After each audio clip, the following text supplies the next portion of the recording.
All right.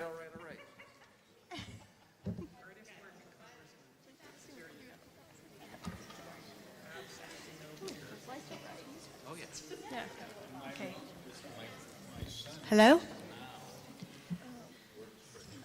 Ladies and gentlemen, please rise for the presentation of our national colors and the Pledge of Allegiance being recited by the colors are being presented and the Pledge of Allegiance will be recited by the San Diego High School Army Junior ROTC.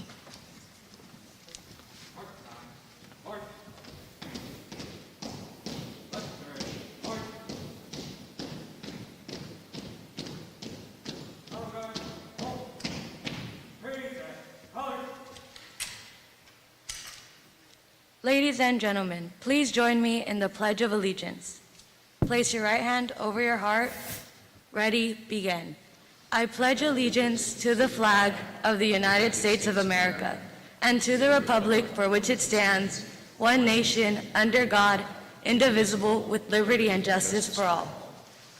Order, color. Right turn, march. Forward, march. Up.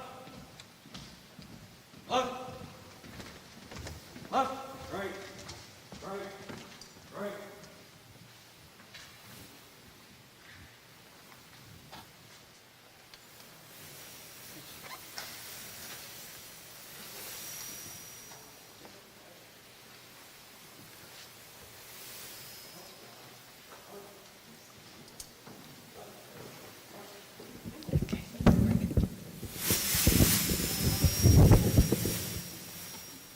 That wasn't a good sound.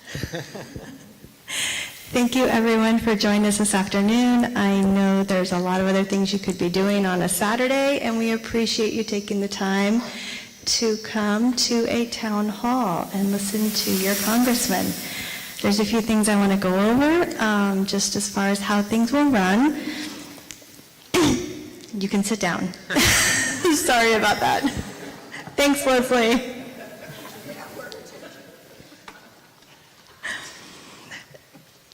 When your number is called, for those of you who grabbed a raffle ticket to ask a question, when your number is called, the last three numbers from your ticket will be called.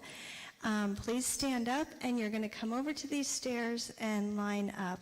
We're going to try to keep two of you in line, just so that we don't have too much time passing in between the questions. And here's what I know you're going to try to do. When Cindy holds the mic for you, because she's going to be the one to hold it. Let me come down here. You're actually going to try to hold it. And she's not going to let you hold it. She's going to hold on to it. You can touch it, but you can't hold it at all. So anyway, she'll take it. You note there's no need to give her your ticket once you are asking your question, and she won't check the numbers. Just when your number's called, come and line up. And as you know, masks are now optional inside, so I notice some of you have them on and some of you do not, which is perfectly fine.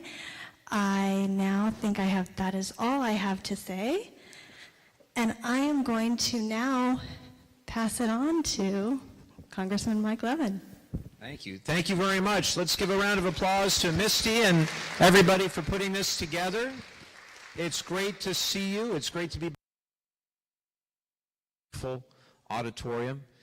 And I'm excited that in a number of years, I think about 5 years, our son is going to start here at San Juan Hills High School, which is pretty crazy. And then our daughter maybe in about 7 years. So that's pretty incredible. And they're into musical theater, so you never know. Maybe we'll be coming back and watching them here someday perform. I want to thank a few wonderful, wonderful people who are here in the audience. One is our Orange County Supervisor, Katrina Foley. Thank you so much, Katrina, for being here. Katrina's doing a fabulous job as an Orange County Supervisor, and her district is now very different and will include all of South Orange County, and she has an election coming up in June. So if any that you do so. I also want to thank the color guard from the Junior ROTC at San Diego High School. Thank you so much. It's it's really important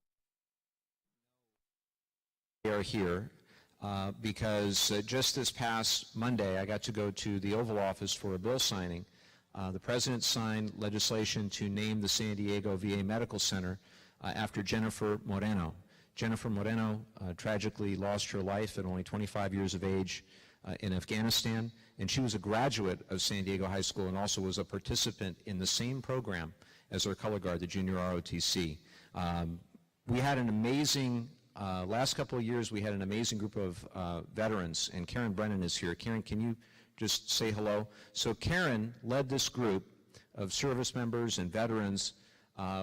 What happened was we saw a report from the VA that said for roughly the 1,300 VA hospitals in the United States, none of them were named after a woman veteran. Zero. And so 3 of us in Congress, all around the same time, we all said, you know what, we want to change that. And so we empowered a group right around Veterans Day 2020 that met for a good number of months, and they came up with multiple excellent candidates, but 2 that really stood out, and Jennifer Moreno was the one that they chose. It's so critically important. She is the first woman of color in the United States to have a VA facility named after her. So we are really honored by that. And they asked for when is this going to take effect? It already did. It already did. They just have to make the sign, and I'm sure we'll have a really neat event in the weeks ahead. I also want to thank our campaign staff. They are here. I see Colby doing a fantastic job in the back. Hi, Colby. I know Adam is here somewhere. There's Adam. Francine and Garrick, wonderful campaign staff. And I want to let you know, very exciting news, we are going to be opening a new office in Laguna Niguel. And so I hope that if you're interested, if you've ever volunteered on a campaign, or if you've never volunteered on a campaign, you can come to our new office in Laguna Niguel starting tomorrow. And we're really excited about this. Laguna Niguel is a new city for us in the 49th District. We currently represent all the rest of South Orange County. Dana Point, San Juan Capistrano, that's where my wife and I and our kids live, and also my parents. How could I forget? I have to just say hello and I love you to my parents, Andy and Henrietta. Thank you for being here, guys. Appreciate you very much. So we all live in San Juan Capistrano and also San Clemente. But now Laguna Niguel will be added to the district as well. So we're super excited to communicate with all the voters in Laguna Niguel. And then, of course, we have Camp Pendleton, and we have all of North County San Diego, Oceanside, Carlsbad Vista, Encinitas, Solana Beach, and Del Mar. Pretty nice district, don't you think? I think it's an amazing district. So I'm looking forward to answering your questions. That's why we do these, to answer your questions. And also want to thank everybody watching on the live stream as well. And thanks to Jeremy and Andy and everybody for making that happen. But I wanted to just share a few updates, give you a bit of news. First, I thought I would begin by addressing an awful, awful situation, and that's what we're seeing in Ukraine. President Zelensky, you may know, addressed a joint session of Congress on Wednesday via Zoom. It was an extraordinarily powerful presentation from President Zelensky. The pictures, the videos that we're seeing from Ukraine are absolutely heartbreaking. Russia's invasion of Ukraine, of an independent and sovereign democratic nation, is a blatant assault on international law and shows a callous disregard for the loss of innocent life occurring as a result of these violent attacks. We've seen attacks in recent days and weeks on innocent civilians. You probably saw there was a building marked children, for goodness sake, and they bombed a building marked children. Maternity wards, shelters, other civilian locations. These are, as the president said, war crimes, and Putin is a war criminal.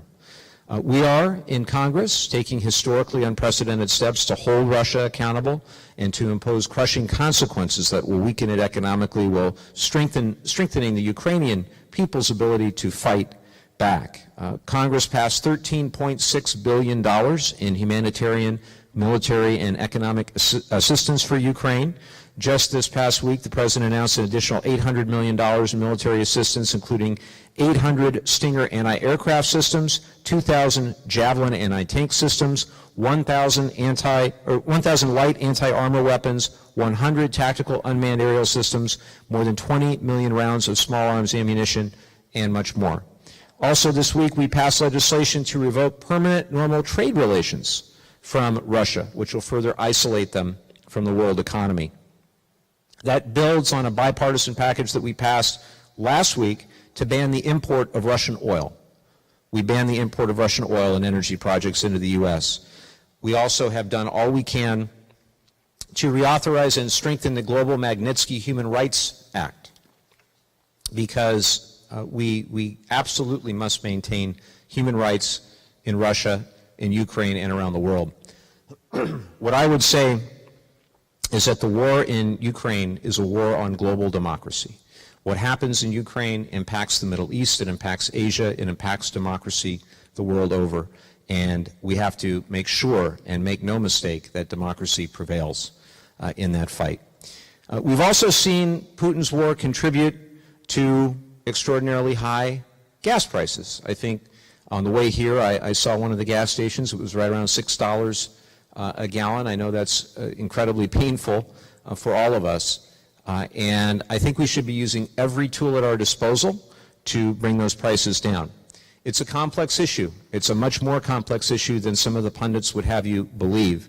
And I blame primarily three factors. I call them the 3 Ps. Pandemic, Putin, price gouging. Can you remember that? Pandemic, Putin, price gouging. You didn't hear Biden as one of those. Just 3 Ps. So let's start with the pandemic.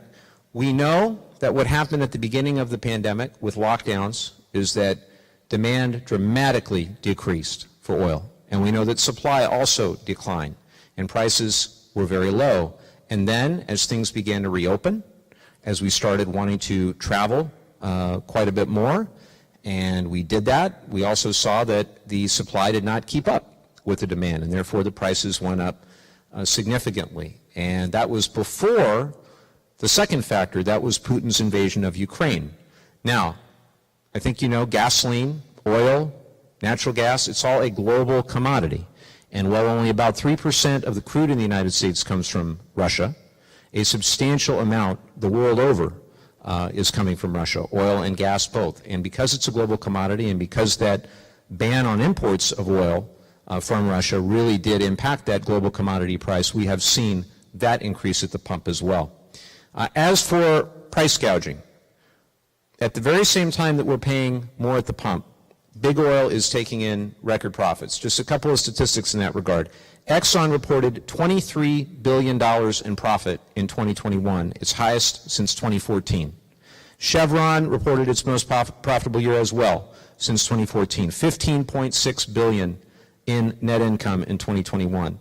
And even as the market price per barrel of oil fell back below $100 per week, the prices remain stubbornly high, which is one reason I think we need to crack down on corporate greed from the big oil companies. I believe we need a windfall profits tax on big oil, and we're working on that in the House. We also need to end fossil fuel subsidies, because in the medium to long term, and some of you may know my background is as an environmental attorney. I've been doing all I can to accelerate the transition to clean energy. If we want to reduce our dependence on oil, we need to use less oil, and we need to transition away to more sustainable forms of electricity and transportation. That's why I want to see energy independence, but clean energy independence. Clean energy independence. I know that the rising prices that are impacting us all, it's not just gasoline. It's groceries. It's virtually everything right now. And despite the fact that we're seeing the wages rising at a very dramatic level, we're seeing prices go up accordingly. Budgets for many are strained right now. It's important that we use every tool at our disposal to bring down costs and help make the average American make ends meet. Just the same way we prioritize dealing with COVID as a crisis, we have to make sure we're dealing with costs and the average American being able to make ends meet as a crisis. I want you to know that we are working every day in Congress to help the average American deal with rising costs. We're helping repair our supply chains, our infrastructure to ease bottlenecks. We're helping to make more here at home, including through the bipartisan infrastructure law, which I was very proud to support. And recently, we've seen companies like Intel, like GM, they have announced new manufacturing plants right here in the United States. We are building on that with something that we passed in the House, currently pending in the Senate, called the America Competes Act, to help us specifically compete in things like semiconductors and microchips with China and other nations. We have to grow American manufacturing. The President's also taken action to clear the backlog at ports, to vigorously enforce antitrust law, to spur competition in key sectors, and he's opened the Strategic Petroleum Reserve, although I think we're going to see both more of the Strategic Reserve being used as well as the Defense Production Act in the weeks and the months ahead. The Fed, the Federal Reserve, also plays a key role in helping our economy achieve full employment and stable prices. They provided incredible support during the pandemic, and as we're seeing, it is appropriate and necessary for them to recalibrate, as Chairman Powell did just this past week. Again, incredibly difficult problem, no easy solution, but we've got to be dedicated every day to doing all we can to reduce costs for the average American. Now, let me switch gears. Let me talk about some really, really good news, specifically for our district. Just this past week, the President signed the $1.5 trillion budget bill, if you've read about that. In that bill were some key priorities that I specifically fought for this district, for this community. Total was about $21 million in specific projects. I'll just read some of them to you. $9.3 million to restore beaches in San Clemente, to get that sand back in San Clemente, and to protect our rail corridor. You probably know we've got one of the most important rail corridors in the United States running all the way through our district, up and down our coast. We've got eroding beaches, we've got collapsing bluffs. We've got to do all we can to protect our coast, and we were able to get money, $30 million for Encinitas and Solana Beach for what they needed as part of the bipartisan infrastructure law, and we got $9.3 for San Clemente for their needs as well. You remember when the rail corridor shut down for 3 weeks, give or take, in San Clemente? The economic impact of that was enormous. That rail corridor, in terms of its economic output, is about $1 billion a year. So if it's closed for a month, we're talking about tens of millions of dollars in lost economic activity as a result. It's not just people, it's also goods. It has strategic importance to the military as well. So very good news about the beaches. $1.87 million for Doheny Village here in Dana Point, or down in Dana Point, to add bike lanes, landscaping, lighting, and improve safety to the roads in that neighborhood. $587,000 to provide the Oceanside Police Department with vehicle cameras. Really excited to partner with law enforcement to get that across the finish line. $5 million for a new street lighting and traffic circles project in the Barrio neighborhood in Carlsbad, a neighborhood that's been historically invested in for many decades. $2.25 million for the city of Oceanside for a new homeless shelter. Very important that we get that funding. $1.8 million for North County Transit District for electric bus transition. Really excited about that. And $150,000 for the Oceanside Museum of Art's literacy program. Thrilled about that. Also, $2.4 million for the South Coast Water District's Doheny Desalination Slant Well project. It's a really cutting-edge, environmentally friendly way to do desalination to add to the resiliency and diversity of our water supply. And then we got some big investments for Camp Pendleton. Roughly $20 million for a new consolidated information center for the MEF, for the 1st Marine Expeditionary Force, and $13.6 million for a veterinary treatment facility at the base as well. Finally, $10 million to SANDAG, the San Diego Association of Governments, for the Coaster Commuter Rail Corridor Stabilization. So that's for the train itself. So not bad, right? That's a lot. Pretty good. I was happy with that. So all of these investments are they're going to yield tangible results, things that you can actually see, things that you will actually use, things that are going to be part of our lives every day. And between the bill that we just got done across the finish line, the budget bill, the bipartisan infrastructure law, the American Rescue Plan, I am very, very proud of the progress that we're making. Again, we've got a long way to go. We've got a lot else to do, but we're making great, great progress. So I just want to close before your questions just by thanking Karen again and to thank our veterans again. Do we have any other veterans? Could they raise their hand? Can we give a round of applause to all of our veterans? The VA renaming bill was actually the 19th bill of mine in the 3+ years I've been in office that we got signed into law. And many of them were for our veterans. Thank you. What I want you to know is that that work is truly bipartisan, truly bipartisan. And at a time where if you just watch the cable news, you wouldn't think that anything was happening in Congress on a bipartisan basis. I just want to tell you that's not true, that I work across the aisle every single day, particularly on veterans issues, but other issues as well, and it's a great honor to get to do it. So thank you, Karen. Thank you to the Junior ROTC, and happy to take your questions. Thanks very much for coming today.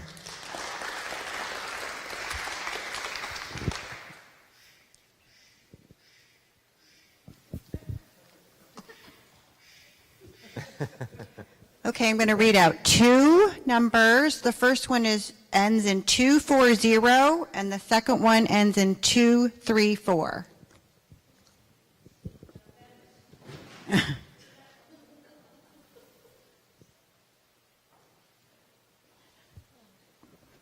Hello there.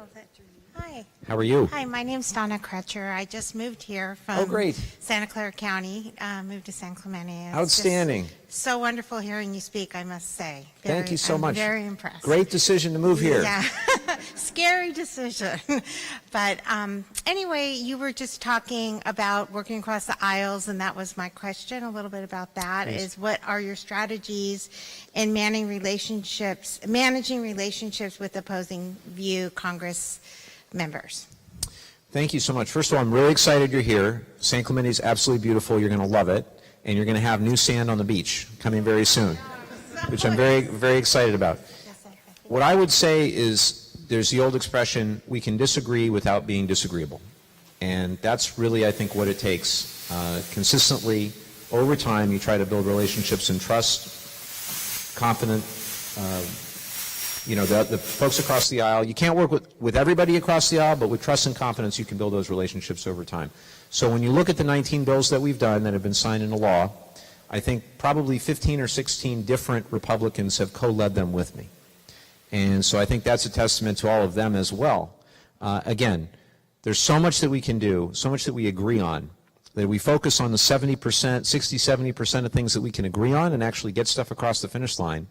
And if we talk less, it's not to say that we don't stand up for our values, because we must. But particularly around things like veterans, let's focus on what we can actually get done.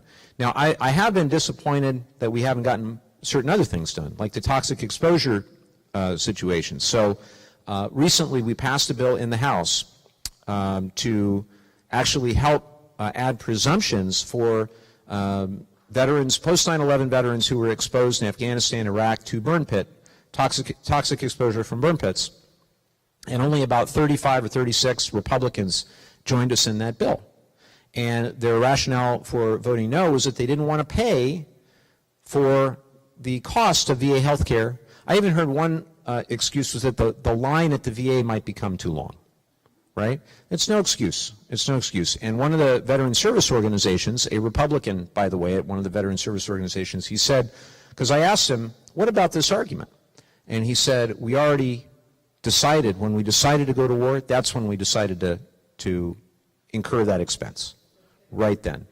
And so it's things like that that I wish that we could do more of, where we wouldn't be, so beholden to some partisan leanings. But I think we're doing a lot more than anybody would realize.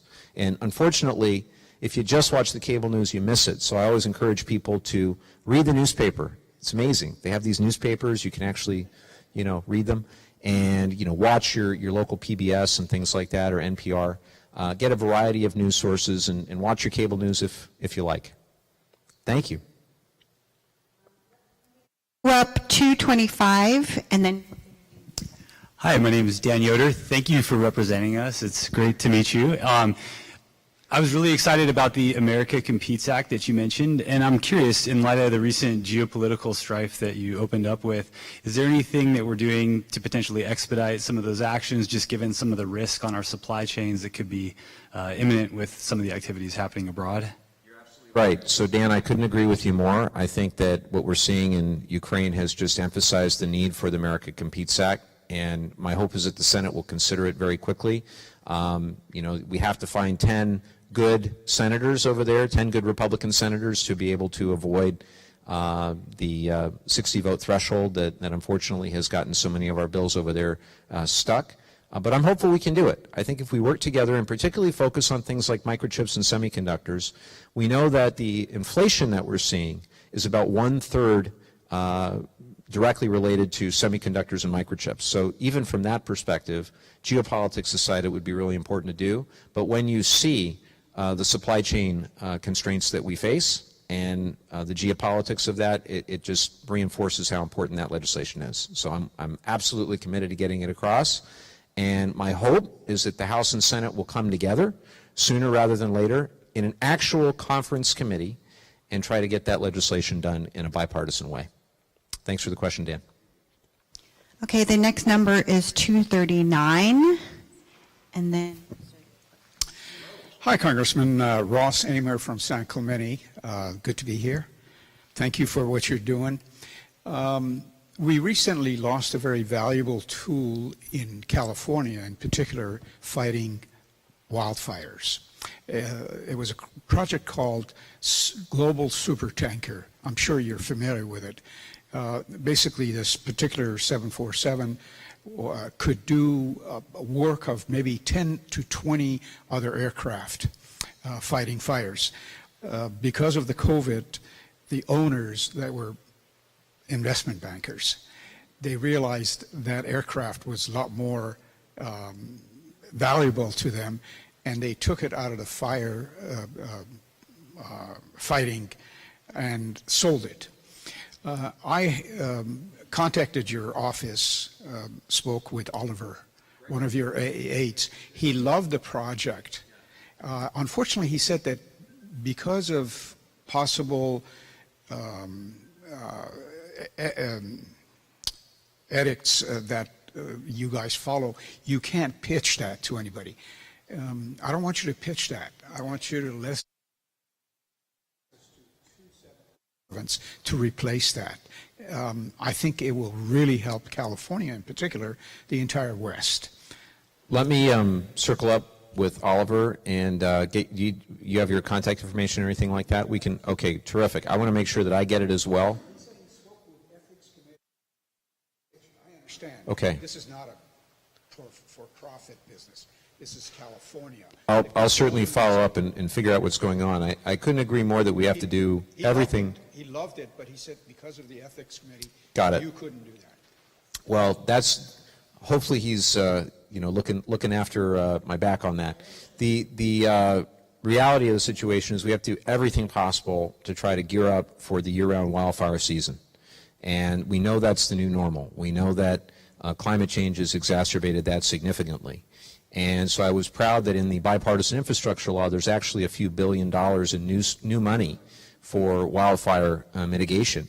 The firefighters that I meet with all the time, they tell me that they've never seen anything like this, and it's getting worse. And it used to be a few months of the year. Now it's a month or two where it's not, and it's exhausting, and it's backbreaking work. And we have to do everything we can to make sure they have the tools. So I'd love to follow up with you on this, and let's make sure we exchange contact info. Thank you. Oliver knows about it. He, like I said, Okay. I showed him what these airplanes can do, and he loved the project. Great. He says, Well, can't. okay, we'll figure out how we can best assist. Very good. Thank you very much. Thank you. can we get numbers 227 and 232, please? Okay, that's me. Good afternoon, Congressman. I'm John from San Clemente, and I want to thank you for your service and know that's always an honor to speak with you. So, as you know, all of the communities in our district very much value all of our beautiful beaches and coastlines in our district, and you seem to know that as well, because we have some new sand on the beach, which is great. But definitely a lot of issues with the environment and pollution on our beaches remain. I think it's San Clemente Beach, the main beach in town, and Doheny Beach and Dana Point have been consistently ranked as some of the most polluted beaches in California. And so my question is, in addition to the things that you've already secured in the budget for coastal protection, how do you plan to protect our beaches in the district and keep them safe, beautiful, and clean? Water quality is incredibly important to me. Growing up near the beach, being able to go into the ocean is so important to quality of life for us all. And you're right. The reality is that study after study hadn't hasn't been so kind to, some of our local beaches. Some of that is just the geography, and some of it is also within our control. So first we have to study exactly what's happening, and so I've tried to support a lot of the research at places like the Scripps Institute for Oceanography and at the Ocean Institute right there in Dana Point, where they're figuring out what they can do to try to mitigate some of the water quality challenges that we face. And it is getting better. But what I would love to see is any federal legislation that can help provide that funding. And so I've been like laser beam focused on trying to get research dollars to those institutions. We just one of the things I didn't mention is in the budget we got $800,000 to Scripps Institution specifically to be studying coastal erosion. We've gotten them other money in the past to look at things like water quality. So you're totally right. It's a big reason we're here, and it's also not just about recreation. It's about our local economy is directly related. Think about all the jobs. When we had the oil spill, remember we had the Orange County oil spill, 25,000 gallons spilled all throughout Orange County. We thought it was more at the beginning. I remember going all the way up to Huntington Beach with Katrina, actually, in a helicopter. And we went all the way down, and we saw basically all the way down here to Dana Point.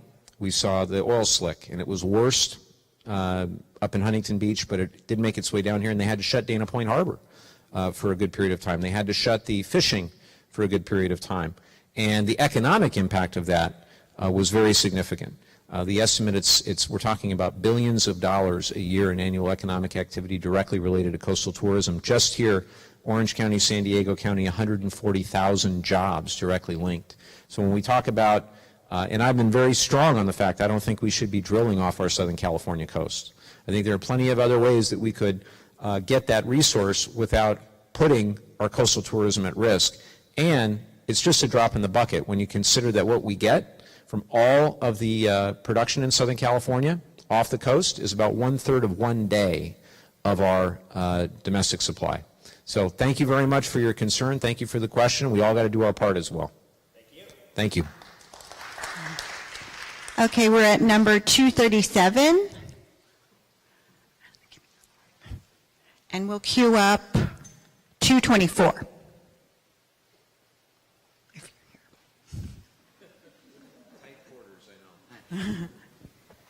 It's made for students, not for us. Thank you very much for speaking with all of us. So Trump and post-Trump, society and government have spurned science and fact in favor of conspiracy and opinion. What are you doing in Congress to promote embracing data and fact in decision-making over conspiracy and opinion? What was your name, by the way? Oh, I'm Anand. What was it? Anand? Anand. Where do you live? I live in Ladera Ranch. Fantastic. So I think about this a lot. I don't have an easy, quick answer, otherwise I would have already done it, right? The problem as I see it is people are getting too much information from the wrong places, specifically social media. If you're getting all your news and all your information on TikTok or Facebook, probably not a good idea. And what we see, who here has seen the movie The Social Dilemma? A few, most of you have seen the movie. If you haven't, definitely see that movie. Basically what's happening is when you go on Facebook, for example, and you click on a story and you spend time interacting with the story, you're going to see more stories like it. And there is a possibility where you could see more and more and more extreme content. And so all of a sudden you can become sucked in to conspiracies, sucked into this disinformation. Misinformation is not factual, but also not intentionally harmful. Disinformation, intentionally harmful. And what we have seen, including from bad actors around the world, like Putin, is the desire to foment division and hatred and chaos in America using our own social media platforms. Those platforms are capable of being used for great good as well, but I think we have to take a hard look at those algorithms, at the way those algorithms are developed. Section 230 of the Communications Act, we know that we are doing all we can to try to come up with bipartisan legislation that will actually meet the test and help weed out some of the most onerous content. We're talking about things like hate crimes and the worst of the worst content on there. But it is challenging. It is challenging, particularly when you have some of the CEOs of those companies, like a Zuckerberg, who really sees this as a free-for-all and doesn't understand or doesn't want to admit the massive consequences of those platforms. So conspiracy theories have been with us forever, right? And some form of them will be with us in some way. But the social media, the ecosystem, has just poured gasoline on what was already, simmering. And so what do we do about it? I think we get out and speak with one another, right? We don't hide behind our screens as much. I think it's really important that we engage. If you know your friend, your neighbor down the street, maybe you share some things in common, you disagree on politics, but you don't hate one another. Again, you can disagree without being disagreeable. And so getting back to some sense of civil discourse, I think, is key to all of this. And it didn't help when members of Congress were told to go home every weekend, right? As much as I love coming home every weekend, when they all lived with one another, when their families engaged with one another, when they went to school and church with one another, it was harder maybe to have that level of vitriol, right? So it goes back to disagree without being disagreeable. Thank you for the question. Numbers 235 and 223. My name is Donna Vidrine, and I live Hi, in Donna. San Clemente. And I also will be honored to be on the down ballot with you because I'm running for San Clemente City Council in 2022. Right, Donna. Thank you. Thank you for running. Thank you. I am so respectful and appreciative of all the work you've done for me in San Clemente and my family and my neighbors and my community, specifically the sand replenishment, protecting our infrastructure, and what the work that you're doing to remove the nuclear waste at San Onofre. And I know that's a continuing work in progress, and it just seems to be headed in the right direction. My question today, because I'm inspired by being here at the high school and the high school students and meeting a few of them today, is what is in the future? What are you currently working on for the middle class family and for our high school students? And I would just like to know that. Thank you. Thank you, Donna. Well, and thank you for running as well. Thank you for stepping up and running for office yourself. Fantastic. So I'd like to think that virtually everything I'm working on is for the average person, for the middle class, and for the young person who's going to have to inherit this planet. I again have two young kids, my wife and I. They're 9 and 8. And I don't want them in future years to, have to live near polluted oceans or skies or, on top of a nuclear waste dump is such a tough term, but it's true. So everything that we're doing, healthcare, childcare, you name it, is all directly related to that future that we'd all like to see together. With regard to the nuclear waste issue, would you like to hear a little bit about that, about what we're doing? So that could be a whole nother event.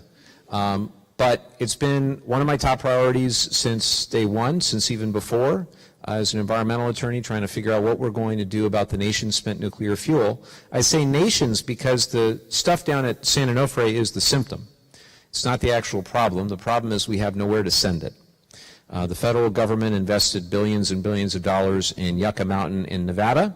That project was shut off around 2009, 2010.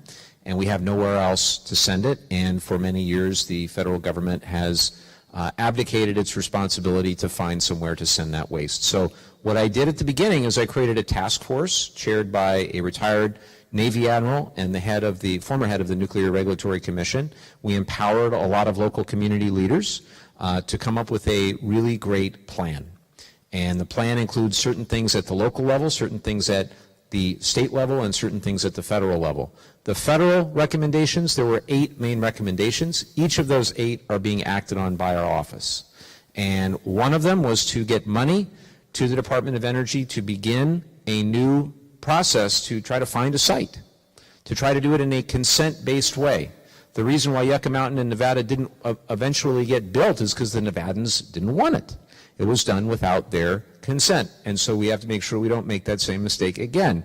And so working with the DOE, working with others, again, bipartisan, we got $20 million for them to do a request for information, and they came out with that request, and they had 220 submissions, and those submissions to that request, it's going to take me longer than 30 seconds, sorry. I'll go as fast as I can.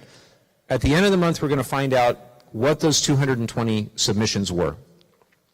My hope is that we're going to have a few communities who are very interested in the economic development that a interim storage site or permanent repository would bring, and that we're going to be able to work and engage with them to make this a reality in the months and the years ahead. It won't be overnight. It's going to take time.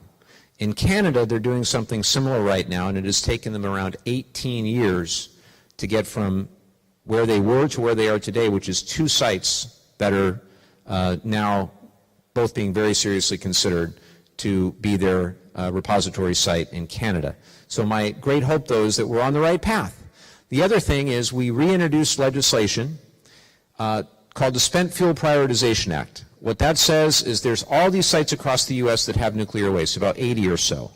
Move the waste first from the sites that have the highest seismic risk, the highest population density, and are the highest national security concern. And we win on all accounts. Because we've got 2 earthquake faults, we've got rising sea levels, we've got 9 million people within 50 miles, including all of us, and, of course, across the street is Camp Pendleton, one of the most strategically important military bases in the country. And what I'm really happy about is last Congress we introduced that. I was a freshman member, and I got, I think, 12 or 14 Democrats with me to introduce that bill. This time, we introduced it right out of the gate with 3 Democrats and 3 Republicans, and I'm co-leading it with my predecessor in the 49th District, Darrell Issa. Proof that bipartisanship is alive and well. So, what do we do next? Well, we're going to see the results of this request for information. We're going to move the other legislation. I've gone way over time, and so I'll move on. But you can go to our website, and you can see what we're doing. We have a bipartisan Spent Nuclear Fuel Solutions Caucus trying to empower a new generation of members of Congress to actually work together and get this done. Because the whole nation needs a strategy, not just San Onofre. We just happen to see it in our backyard. Thank you very much. We get number 230 on deck, please, if you're here. Hi, my name is Alice. I live in San Juan Capistrano.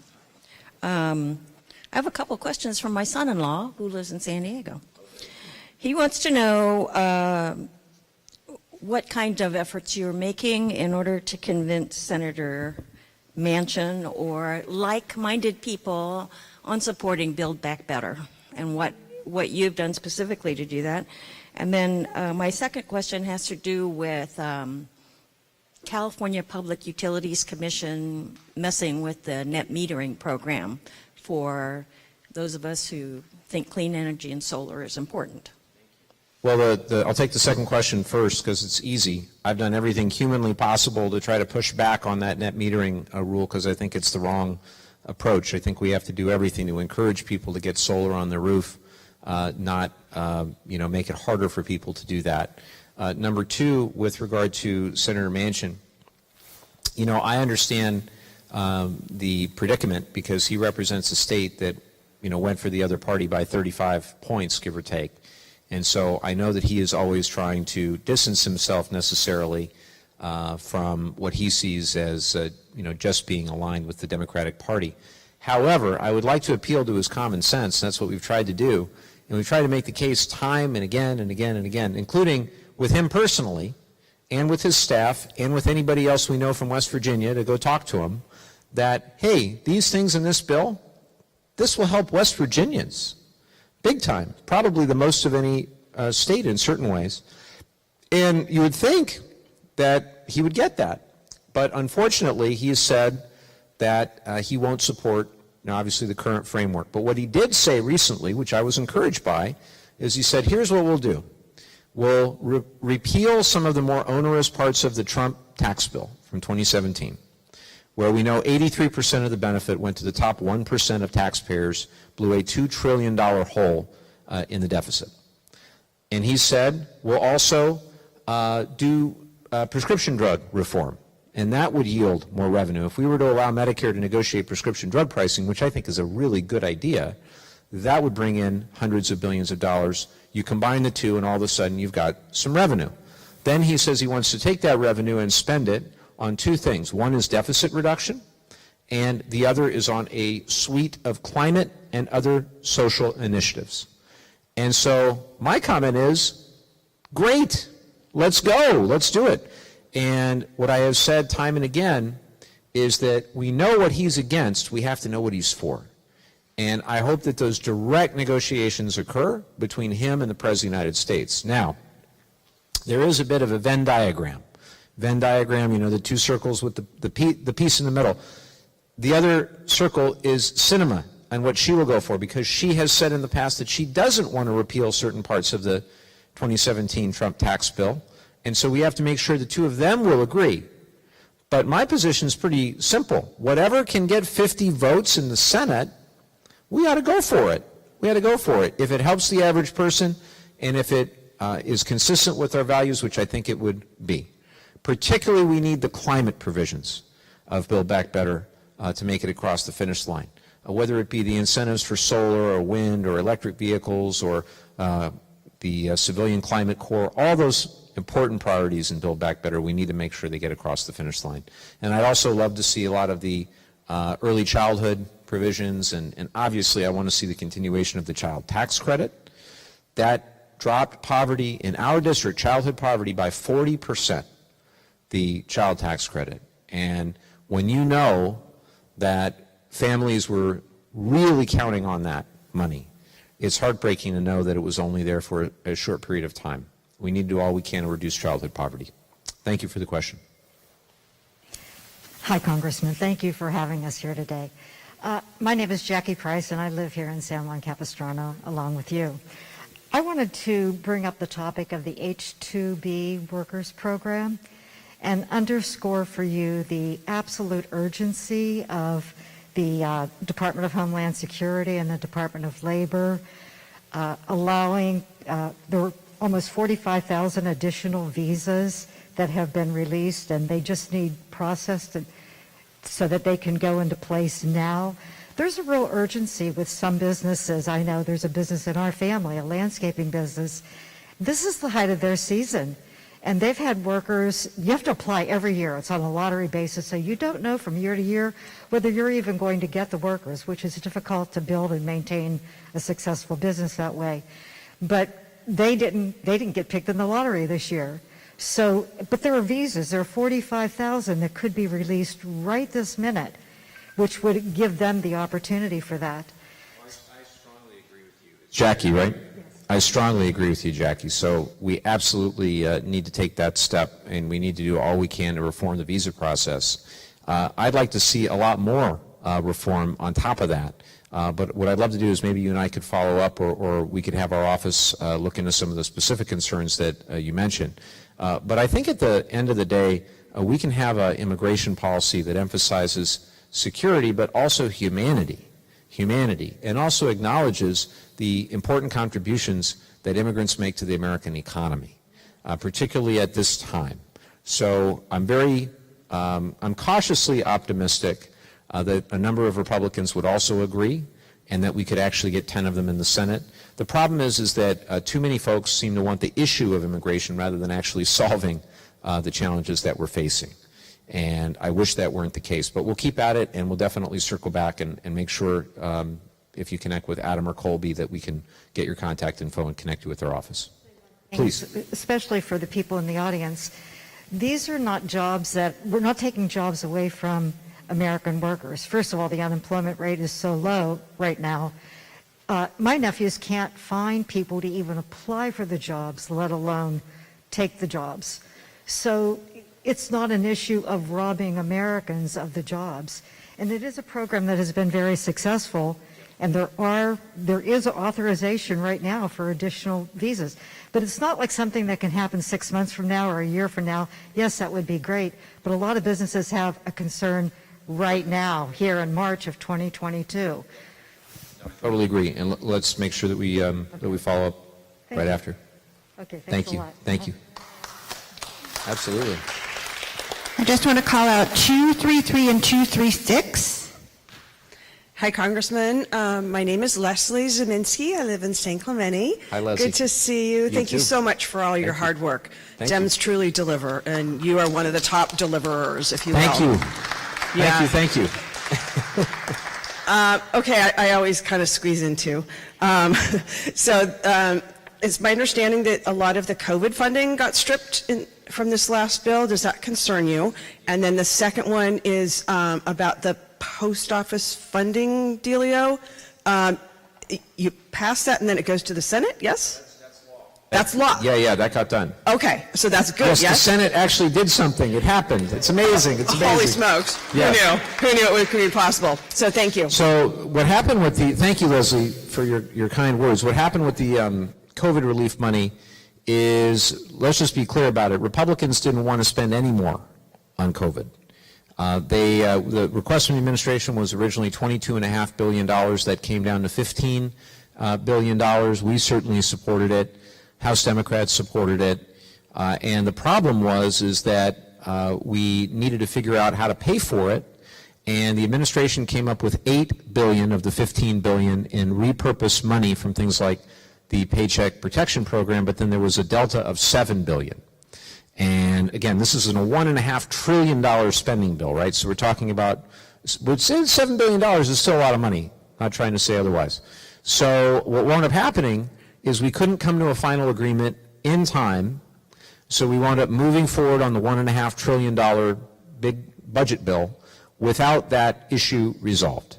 And that is a big problem because COVID has not ended. It has gone from a pandemic to an endemic, but we're expecting additional variants. We're reading all about the BA2 variant in Europe and other places. We know we're going to need more money for boosters. We're going to need more money for the therapeutics, for the antivirals, and all the rest of it.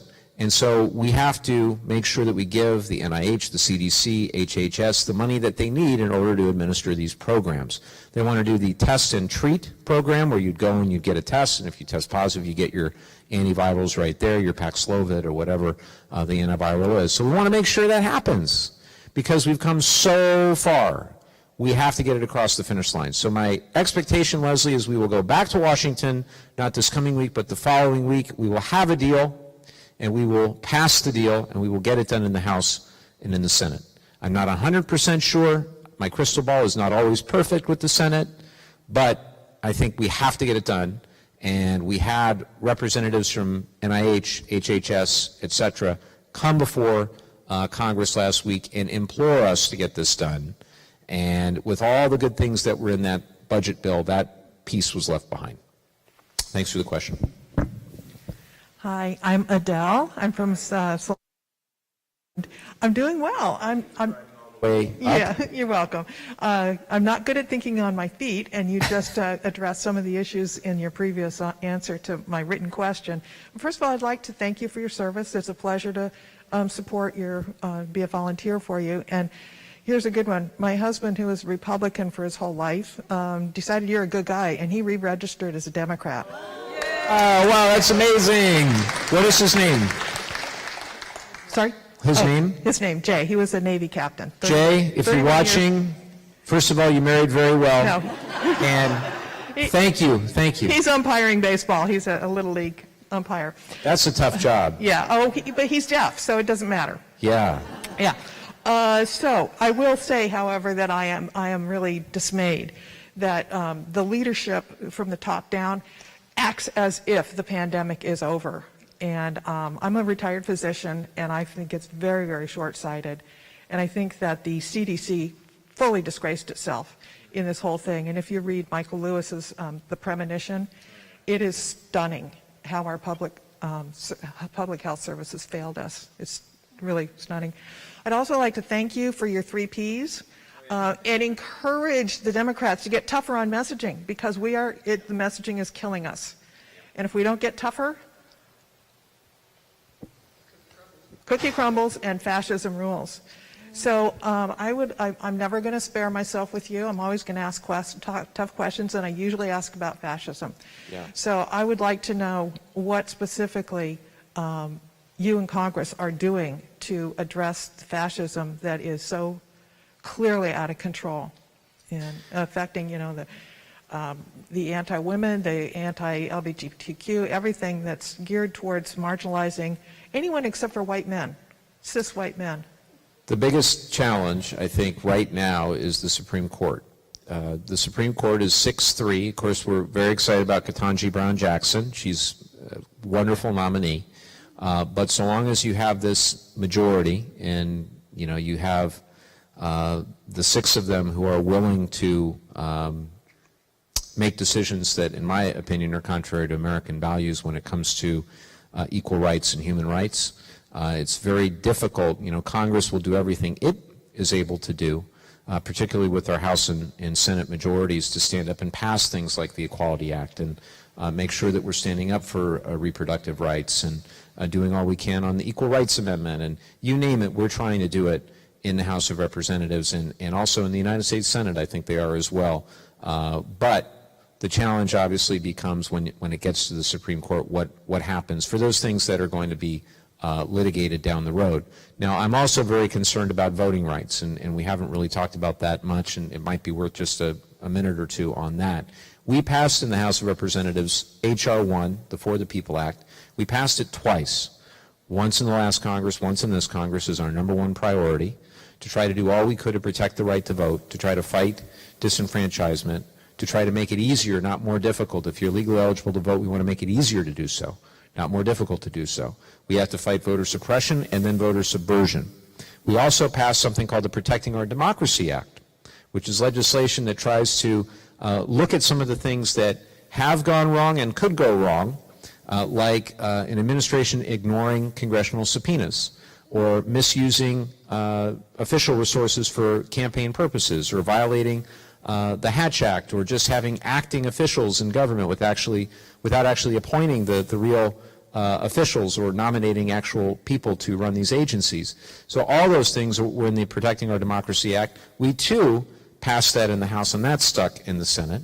And then we also had the John Lewis Voting Rights Advancement Act, because a lot of the problems we're seeing with voter suppression arise from the fact that the Supreme Court, in the Shelby versus Holder decision back several years ago, they took away the principle that if a state with a historically discriminatory record when it came to voting rights, if they tried to pass new voting rights laws, it needed to be pre-cleared by the Department of Justice. That whole mechanism was undone, and so subsequently we've seen virtually, every bad law that has been written by several states has been directly because that notion of pre-clearance was taken away. Now, I bring all this up because I have a solution. The solution, unfortunately, is political, and it's elect 1 or 2 more senators. Elect 1 or 2 more. Now, why do I say that? Because if we had 51 or 52 or 53 senators, then none of them could be king. You couldn't have Joe Manchin, you couldn't have Kyrsten Sinema, or any of the rest of them, and we would have a much better chance of being able to eliminate the filibuster, or at least have a carve-out from the filibuster for some of these voting rights and civil rights and women's rights pieces of legislation. So think about who you can help that's running for Senate. And I don't want to do a campaign ad for anybody, but some of these competitive races, that's how ultimately we can fix this. Because we know what we have to do, we just need to get it through the Senate. Yes. Negotiating with Joe Manchin is like negotiating with Vladimir Putin or Lucy with a football. Don't waste your breath. Yeah. Thank you. It was about Joe Manchin, if you couldn't hear that. Yes. Thank you, Adele. 228 All and right. 238. How are you? I'm good. How are you? I'm doing extremely well. What's your name? I'm Rohan. Rohan. And how old are you? I'm 11. 11. And where are you going to school? I'm going to school at a private school. That's all right. Yeah. Which one? Fairmont Private Schools. Fantastic. In San Juan. And so you're 11 years old, so you're in 6th grade? Yes. How's 6th grade treating you? Good. All right. What's your question? My question is, how are you going to make our schools safer and prevent school shootings? Wow. Thank you. That's awesome.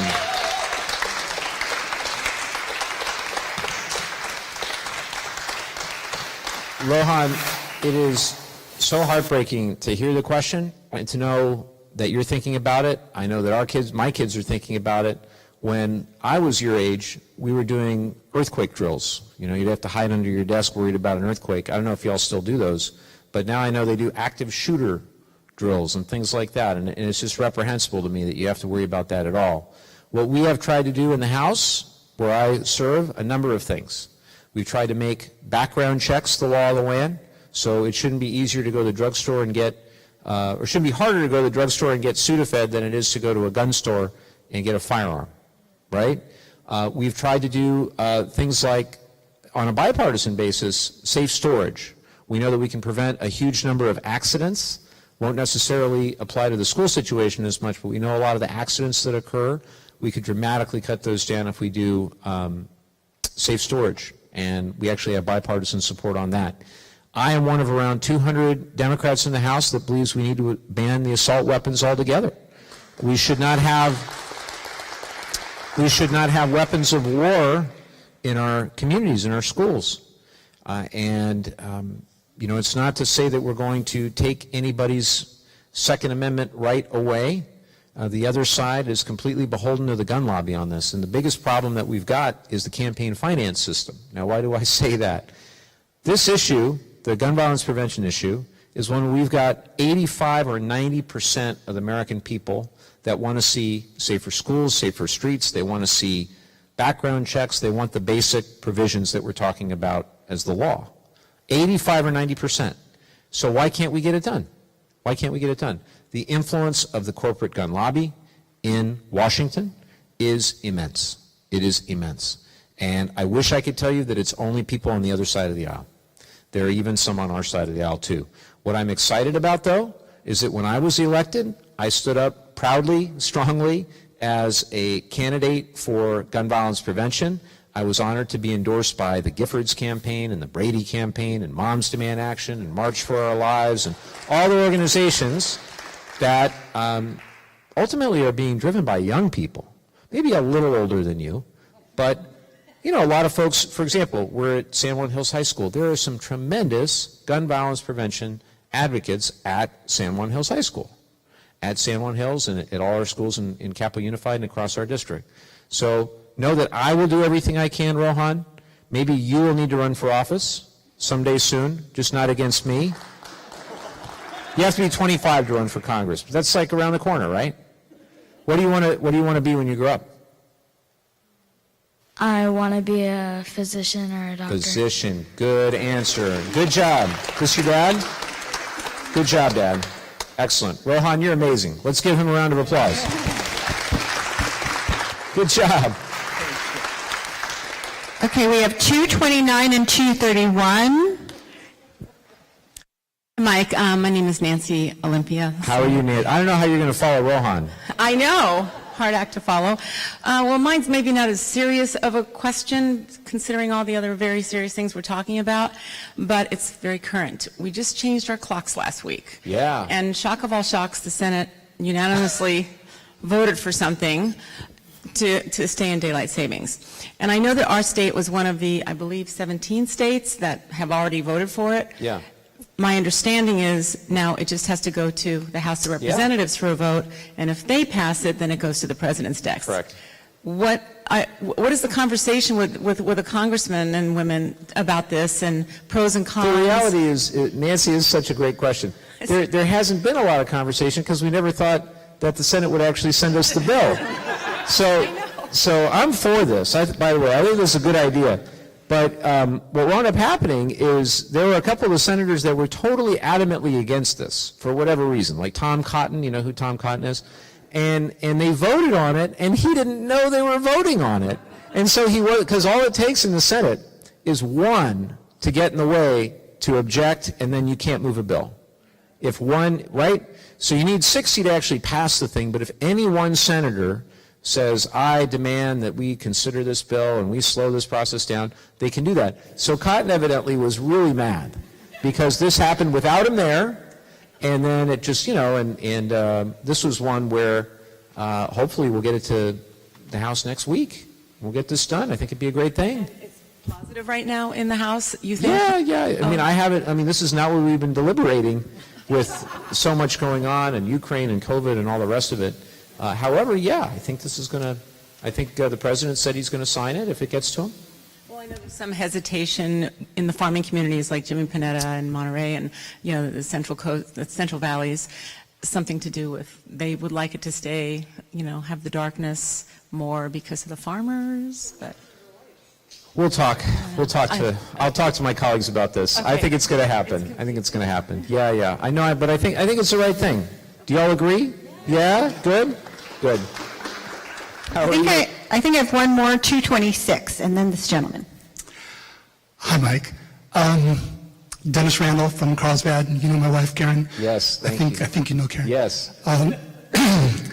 We've been focused ourselves on the environment for a long time. Yeah. We've made the investment in solar, we've made the investment in a whole house battery, we've made the investment in an electric car, and it appears that the tipping point for that, for the normal average person, is not necessarily cost on the cars, not necessarily cost on anything.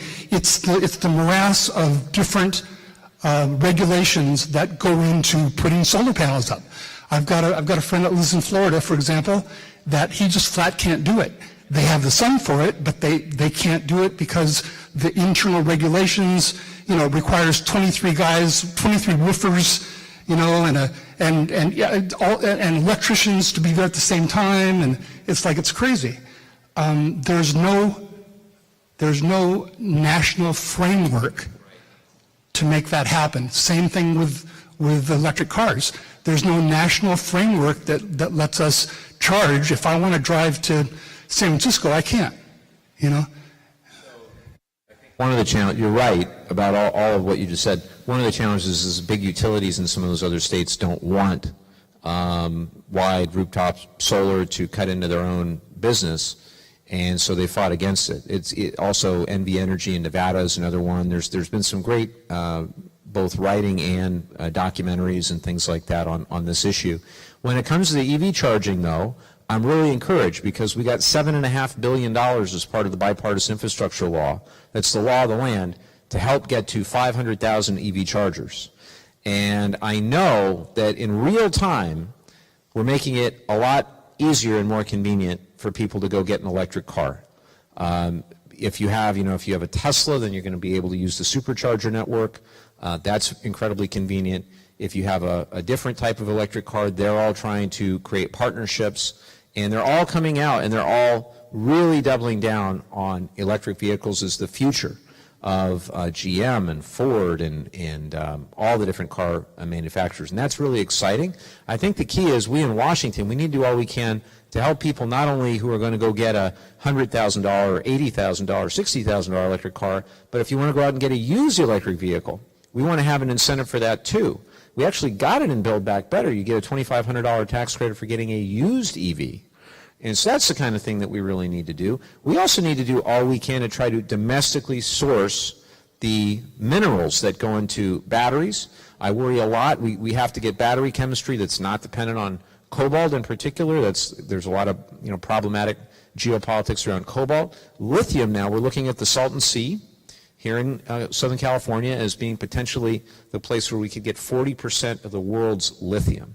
That's super, super exciting. So we just have to keep at it. Again, it's not going to transition overnight, but it'll happen pretty quick. And the economics have become such where that next car, it makes a lot more sense maybe to go electric than before. Right now, with Yes, the sir. limitations, does. Excellent. We are probably 80% off the grid totally, and the 20% is because of the car. Every 4 or 5 days we have to charge it, and that we actually use SDG&E power for. Well, and then the other thing to mention, so we're all SDG&E. We have now Laguna Niguel, which I think is SoCal Edison, but the rest of our district's SDG&E. And we know those prices have gone up, and you wonder why have those prices gone up that much? We're too dependent on natural gas to generate the electricity that we're all using.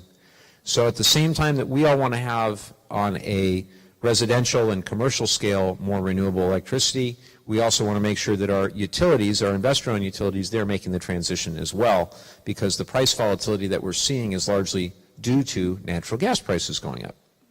Thank you, Dennis. Hi, Mike. Michael, oh, how you doing? Good. Thank you for all the support you've done in the environment. I served on the board of Ocean Discovery Institute for 8 years, so big into that, and Scott Pearson from SDG&E, and yeah, so there's a lot of good stuff you're doing. Thank you. I'm here because I was asked yesterday to come up and see you and the U.S. inventors. There's about 30,000 of us that are a part of that group. And I'm myself someone that, now that I know that you had a law background, went through patent litigation, 8 years against big tech, no discovery. Literally destroyed $1 billion plus value to our shareholders.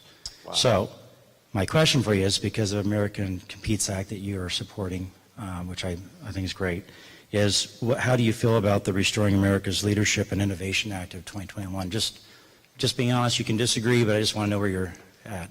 Well, what I'd love to do is follow up with you and sit down and learn more about the legislation, and maybe we follow up. We could have a meeting or a chat, or you could meet with my staff in D.C. I think it's really important. Just the principle of it is we ought to do all we can to protect the small, innovative company, to do all we can to give them the opportunity to compete against the Googles and the Apples and the Facebooks, and to the extent that that legislation would support that in principle, I'd certainly be for it. So let's sit down, though, or let's, Colby, if you could get Michael's information, and we'll make sure that we follow up. Thanks. Thank you. I'm going to steal the mic. How are you? I like your hat, and I like your sweatshirt. Thank you. Yes, sir. So this gentleman is going to be the last question, and you were each given an evaluation card as you sat down. If you could please fill them out, because I do look at those and we do try to make any of the changes that are great feedback from you. So please fill that out. There's going to be people at the top of the stairs who will take those from you as you leave. And we appreciate you all being here today. So on that note, I'm going to pass it to the last question. Oh, great, thanks. Sorry. Congressman, thanks for taking a moment. I didn't get a number, so I don't know why. All good. But give me your, please give me your, it's a little too name. close. Thanks. What was your name? Oh, sorry. My name is Brandon Ebling. I've been at some of your town halls before. Thank you, Brent. Yep. You may or may not recall me. You probably do. Thank you. Thank you. I'm glad you're back. All right. Well, I have two issues. Yes, sir. And I'm a little slow on the uptake here. I'm not stupid, but I've got a service-connected disability for anxiety. Yes, sir. 100%, so if you'll bear with me. You take all the time you need. Thank you. Again, I've got two issues, and I'll preface it with Henry Kaiser. Henry Kaiser, you might know, was one of the people that helped defeat the Axis powers in World War II because of his strategic thinking. And he had a saying: "Bring me the bad news. Good news weakens me. I'm here with bad news." Yes, sir. Okay. The first issue is the Dependency Indemnification Compensation Improvement Act. They called it, I'll put the glasses back on. They referred to as H.R. 3221 from, I think, about 2017-18, that Congress, 2018-19, and 2019-20. Yes, sir. From there, it seems to have dropped off the radar screen. So I spoke with your office staff at your encouragement, starting on this issue in October of 2019, around the 21st, 24th, at one of the town halls. Then I continued those conversations from December 13, December 30th, then February 2020, on three different occasions, March 16th, March 17, and back in April 17. And that's basically when I got, I actually reached out then to senior people on the Veterans Affairs Committee. No one responded. They could apparently care less. The context of all of this is, again, the 10-year rule, which I think you probably know where I'm going with this. And it's dead as a doornail. I looked on the, I looked up some of the numbers again, and it had like 3 different sessions, all in June of 2019, and it just plain disappeared. Okay. As a matter of fact, the Congressional Budget Office was never asked for an estimate on this bill. Okay. It didn't even go that far. And I know I gave a more succinct presentation the first time I brought this in, because at the time... What I would love to do, and I'm more than happy to, as soon as we're done here, sit down with you or spend some time Yeah, let's here. sit down. Okay? And Anyways, I'll make sure that we bring it to the House Veterans Affairs Committee. I will bring it to the House Veterans Affairs Committee. I would just like everybody here to know that this issue has to do with support for deceased veterans' widows. Yeah. And What's the HR number again? it was HR number 3221, and it spanned several years. Nothing was done with it. As a matter of fact, the House, one organization looked at us that had about a 3% chance of passing. So we can have literally 2 million people come to this country, lots of them ladies, and well, I feel sorry for them. We can't even support veterans' widows. And not only that, they got to wait 10 years from the time the veteran got his service-connected disability before they're even eligible. That made me real happy about my wife. We met at Disneyland while I was in the Navy. And let's just throw her out in the trash. That's what this boils down to. I'd like to talk with you because I didn't get any place with your staff. Yes, sir. Okay, Yes. Item 2. Yeah. And this is on immigration. Again, my background is executive search and human capital management. I've got a degree in forestry. I served in the military. And with my degree in forestry, after managing 30,000 acres of timber for personal reasons, I had to walk out of the woods and into the big city and into the industry of human capital management, executive search, and taking people from one company and putting them in another at the executive level. I did that for 2 decades. So, with that said, I'm a little dry here, I'm sorry. That's okay. The omnibus package and I'm just going to read this. Please. Okay. The omnibus package and reconciliation doubles the number of H-2B workers. Your support, if you do support it, and I understand that you do, negatively impacts American labor, specifically the less educated, those who work in seasonal jobs as well as skilled labor, particularly construction and manufacturing sectors, to name 2, and the impact on meatpacking across the U.S. back in the 80s, it destroyed entire communities in the meatpacking industry these were union labor jobs that disappeared, destroyed entire communities. Yep. Austin, Minnesota was one of them. We can go into more if you like. And that's just the tip of the iceberg. Your support for this legislation also weakens enforcement of immigration laws from deportation to interior enforcement by funding efforts that force DHS to release hundreds of thousands of apprehended aliens here illegally, a significant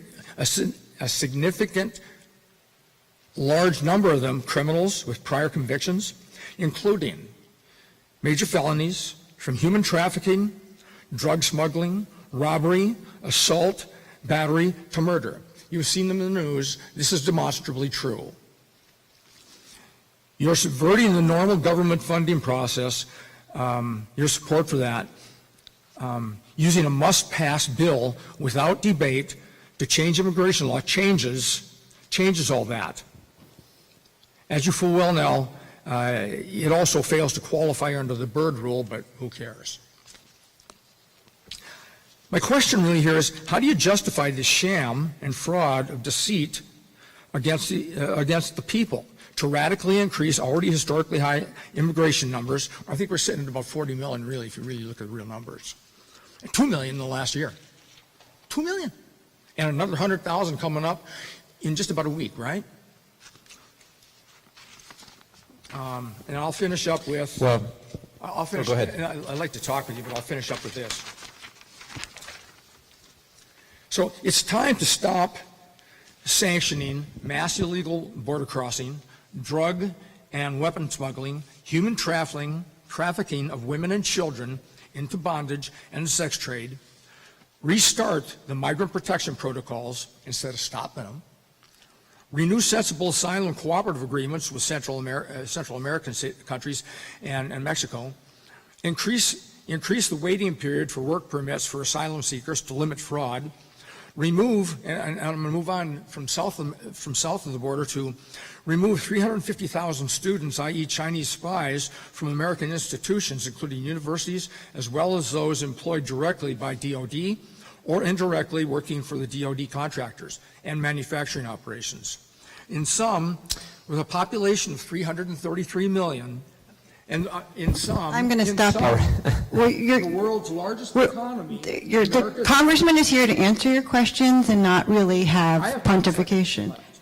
Oh, well, no, I mean, I would love the congressman to have a chance to. Happy to speak with you after.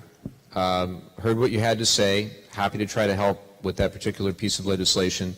Dramatically disagree with your characterization of my record and what was in the omnibus, what's in the reconciliation package. Dramatically, categorically disagree with much of what you had to say. But we can disagree without being disagreeable. I want to thank. I'm not either. I want to thank you for your service to the country. I want to thank you for being here again and for offering your opinion and for your question. And we will speak. And I want to make sure also that that legislation that you brought up, that we actually have that dialogue with the House Veterans Affairs Committee. And I'd like to apologize that you were not able to have that engagement when you spoke with us a few years back. We'll make sure that we do it. All I want to see is you on the steps out in front of the Capitol, screaming to everybody, every congressman and senator, to let's get this done. AOC can do it, and the squad. Why can't you? They told me that you just weren't important enough. That's your staff said. All right, well, thank you, Brent. Thank you. Don't leave, though. Okay, sounds good. So let me just thank you all for coming. Democracy only works if we all participate. If everybody makes the individual decision to collectively participate in democracy, that's when it's at its strongest. The fact that you are here on a Saturday afternoon instead of watching college basketball speaks very highly of your desire to participate in democracy.